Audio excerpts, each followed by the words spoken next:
బంగాళాఖాతంలో కొనసాగుతున్న వాయుగుండం ఏపీకి మరో 2 రోజుల పాటు వర్ష సూచన. వరద బాధితులకు ఏపీ ప్రభుత్వం బంపర్ ఆఫర్, ఇంటికి 25,000 రూపాయల చొప్పున ఆర్థిక సాయం. హైడ్రాపై ముఖ్యమంత్రి రేవంత్ రెడ్డి కీలక వ్యాఖ్యలు, నిన్న విమర్శలు వచ్చినా కూల్చివేతలు ఆపలేదన్న సీఎం. తెలంగాణలోని అన్ని గ్రామాలకు త్వరలో ఇంటర్నెట్, ప్రైవేట్ ప్రాజెక్టుకు 3 గ్రామాలు ఎంపిక చేశామన్న శ్రీధర్ బాబు. సుప్రీంకోర్టు బుల్డోజర్ న్యాయం ఆదేశాలు హైడ్రాకు వర్తించవు, ఆక్రమించిన నిర్మాణాలు కూల్చివేస్తామన్న రంగనాథ్. చంద్రబాబు మొదటి రోజునే పెన్షన్ అమలు చేశారు, కాంగ్రెస్ ప్రభుత్వం ఎందుకు చేయలేదన్న హరీష్.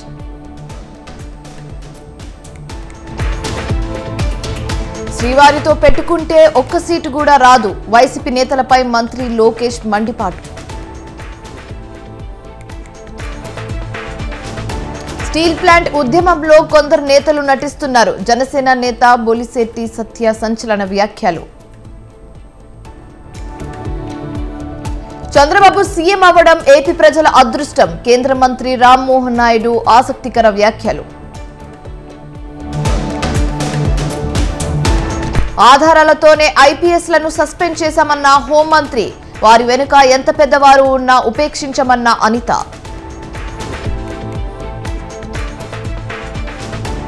ఏపీలో అక్టోబర్ 1 నుంచి నూతన మద్యం విధానం, త్వరలో అధికారిక ప్రకటన.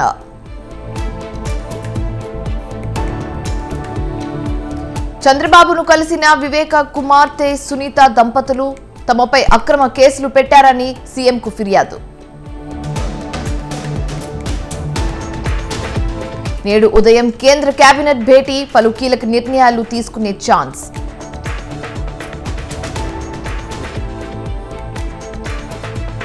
కోల్కతా డాక్టర్ల ఆందోళన, కొత్త పోలీస్ కమిషనర్ గా మనోజ్ వర్మ నియామకం.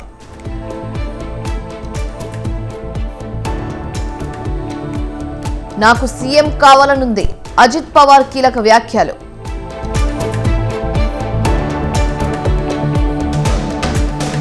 కుట్రలు ఎక్కువ రోజులు దాగవు, వరుస రైలు ప్రమాదాలపై అమిత్ షా కీలక వ్యాఖ్యలు.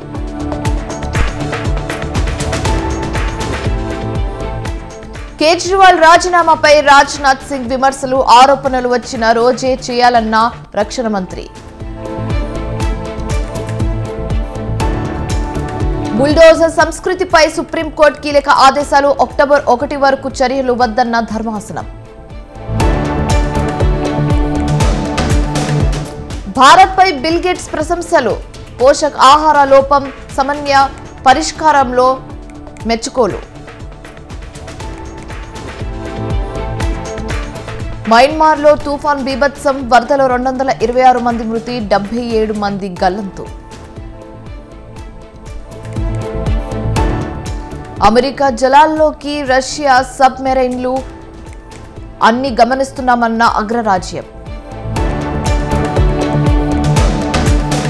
రెచ్చగొట్టే వ్యాఖ్యల వల్లే తనపై హత్యాయత్నం, కమలా బైడెన్లపై డొనాల్డ్ ట్రంప్ తీవ్ర విమర్శలు.